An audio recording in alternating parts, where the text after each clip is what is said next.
What is the biggest barrier you see on why companies are resistant to change?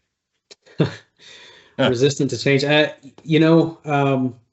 say it's fear of disruption and the unknown primarily. Mm, There's a perception out there, and you know this, Chris, that digital transformation typically in their minds might mean complexity, downtime, steep learning curve.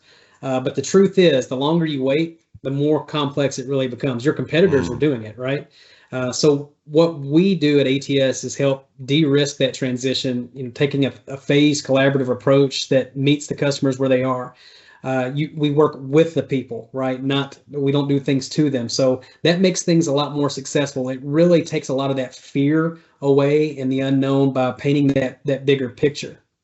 But it's very common, and you see it a lot with companies being hesitant.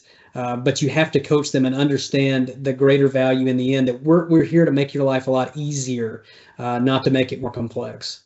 yeah.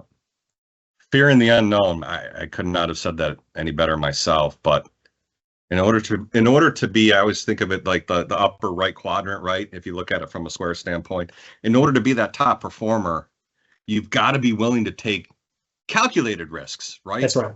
In knowing that there are solutions that can make you more effective and more agile. So that was awesome. Well said.